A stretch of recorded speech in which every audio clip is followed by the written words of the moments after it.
In this episode of What's Going On with Shipping, Eastern Shipbuilding protests the U.S. Coast Guard award to Austal USA for the offshore patrol cutter. I'm your host, Sam Mercaglano. Welcome to this episode of What's Going On with Shipping. So, today we're going to venture into a topic we don't talk about very much here on What's Going On with Shipping. That's the U.S. Coast Guard. And we really should, because while we talk about commercial shipping all the time, the regulatory bodies on the world's oceans, in many cases, are coast guards. In the United States, for example, the Navy doesn't have police power to enforce laws and regulations on board vessels. That is the power of the U.S. Coast Guard. And the Coast Guard is undertaking a big program to replace older vessels with new vessels. We saw that with the replacement of the 110-foot cutters, with the new FRCs, the fast response cutters. We see it with the replacement of the old Heritage class, the 378s, with the new national security cutter. And we're seeing that now with what are known as the Bear class and the older Vigilant, the 210s. Which are ships that were built back in the 1960s. So you're talking about ships that in some cases are over 50 years old. And those older medium sized cutters are going to be replaced by a new class known as the offshore patrol vessel. And there's a little bit of controversy regarding the construction of those vessels.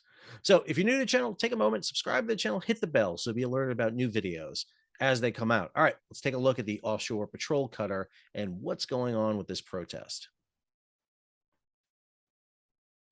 So this is a story by Sam Legrone over at U.S. Naval Institute News. USNI News, great source when it comes to all things naval and military.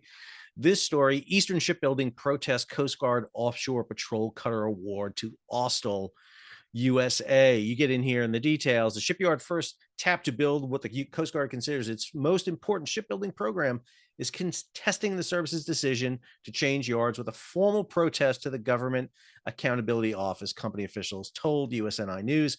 Eastern Shipbuilding filed the GAO protest following the late June $26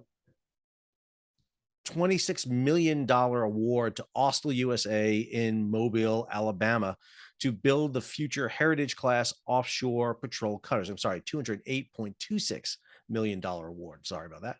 The Coast Guard decided to recompete the program in 2019 after Eastern failed to meet production schedules, in part due to damage suffered during a 2018 hurricane. Eastern is under contract to build the first four cutters. Austal is better known for building aluminum ships, and particularly the Navy's Independence class littoral combat ship and the Spearhead class expeditionary fast transport.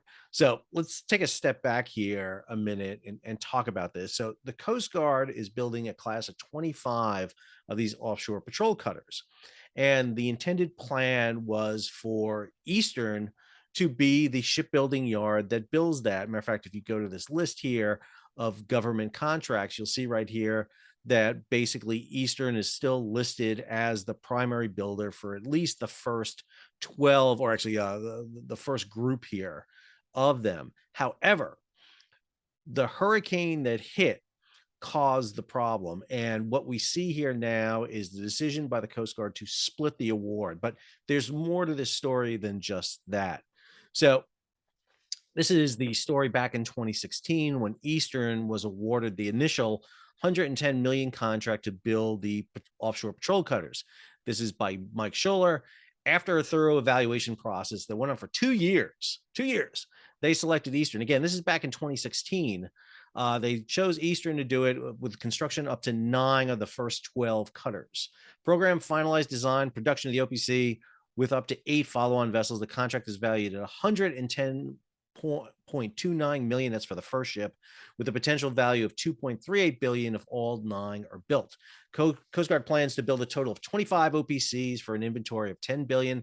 They're replacing 29 medium endurance cutters. So Eastern Shipbuilding got this contract to do it, but there was a lot of controversy about Eastern getting this because Eastern doesn't build Coast Guard cutters. Matter of fact, if you look at what Eastern has built, this is from shipbuildinghistory.com, they talk about what Eastern Shipbuilding was, very small yard that built basically fishing and supply boats for most of its history. And if you look at the vessels that have been built there since the 1970s, that's what you see, largely fishing vessels, then some offshore support vessels, tugboats, tow vessels, lighters for the US Navy. You see, again, we continue with these tugs and offshore fishing boats, a lot of towboats, a lot of tugs. Come up here to the more kind of recent days that you see what's being built here. You see these tugboats, these PSVs, these are these personal support vehicles that are being built. They also built fireboats. Probably the most well-known fireboat they built in here was after 2001. They built, try to see where she is on here, the 343 for the New York Fire Department. So they built fireboats. There she is right there. There's the 343 and Firefighter 2 for the city of New York for the FDNY. And then, still building basically these tugs and salvage craft and everything. But then her biggest jump, Eastern, was to build these OPCs, these offshore patrol cutters. And this was not without controversy. One of the problems with shipbuilding in the United States is because shipbuilding is almost inherently done by the government in the US. Very few commercial shipbuilding is done. The few shipyards that are in the country will inevitably protest when they don't get the award. Back in 2014, here's a story from Sam Legrone at USNI News. The GAO is dealing with a protest over the award to Eastern Shipbuilding, and particularly the issue deals here with Bollinger and Bath Iron making the protest regarding this. You cannot award a US government contract unless you're a yard like Huntington Ingalls in Newport News and you build aircraft carriers, because you're the only yard that can build aircraft carriers. And so you always see these types of protests.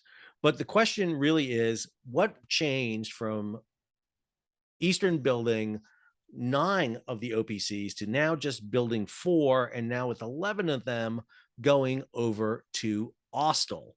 So back in 2018, Eastern got hit by a hurricane. Pensacola got hit pretty bad and still recovering from it. I was at Pensacola last year, and you can still see the vestiges from Hurricane Michael that came ashore. The Coast Guard had awarded that contract, but again, the hurricane really hit them hard in that area, and it has delayed the construction. So the lead vessel, the Argus, for example, is behind schedule. It has not been delivered yet, and we're not seeing it built. And one of the reasons for that is when you understand Eastern shipbuilding. This is from Eastern's website. This is images. I'll shrink myself up here.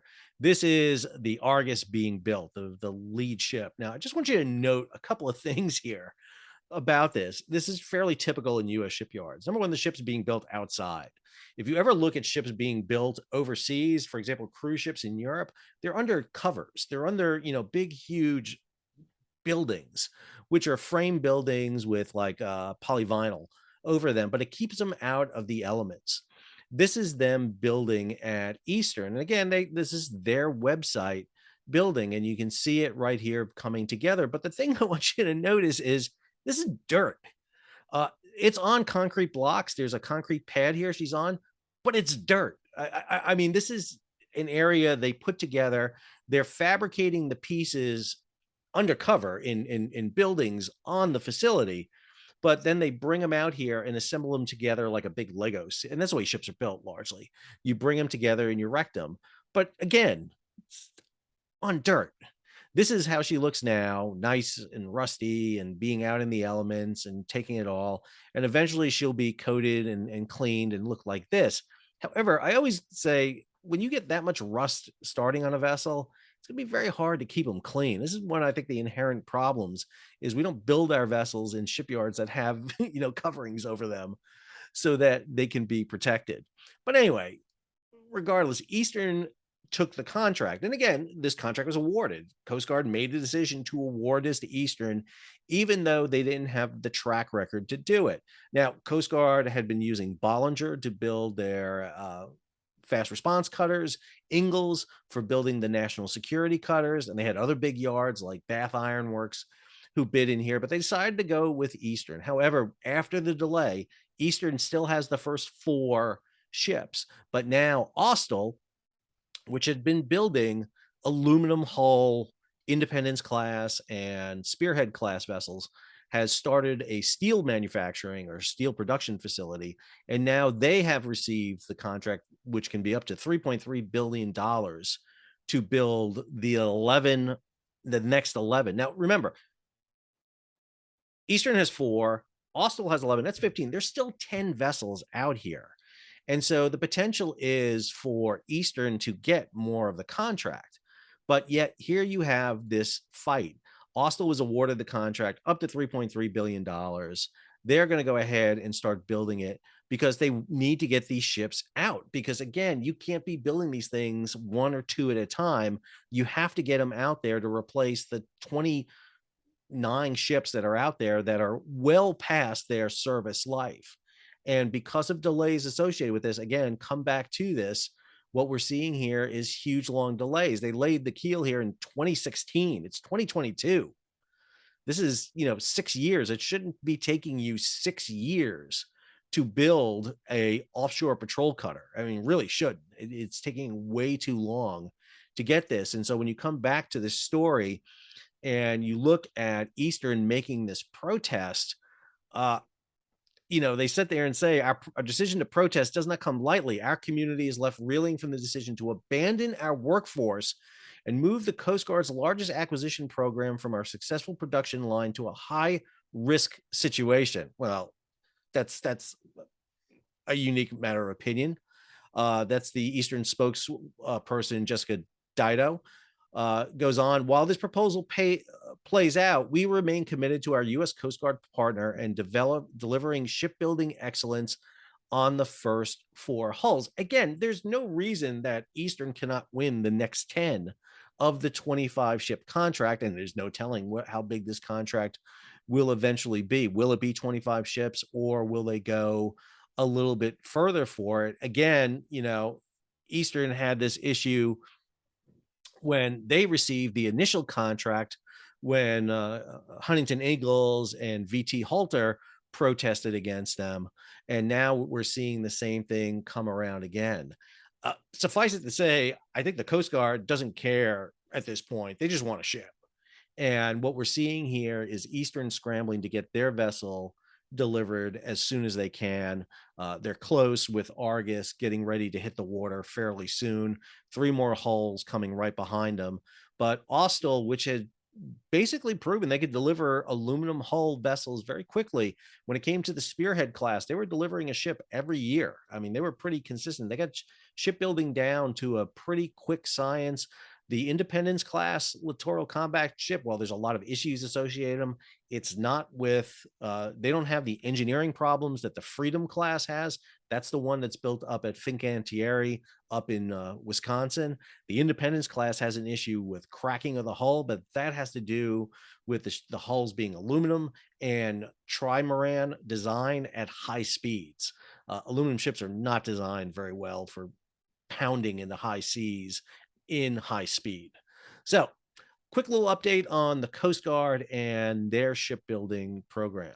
I'll be interested to see what the final resolution is. The GAO will take some time to resolve this, which means nothing gets done on the next 11 hulls, and the Coast Guard sits in limbo waiting for their ships to be delivered. Hope you enjoyed today's video. If you did, please take a moment, subscribe to the channel, hit the bell so you'll be alerted about new videos as they come out. Give it a thumbs up, leave a comment, share it across social media, and if you can, support the page by becoming a super fan by hitting the super thanks button down below or heading on over to Patreon and becoming a patron of the page. That allows us to put this show together for you. Until our next episode, this is Sal signing off.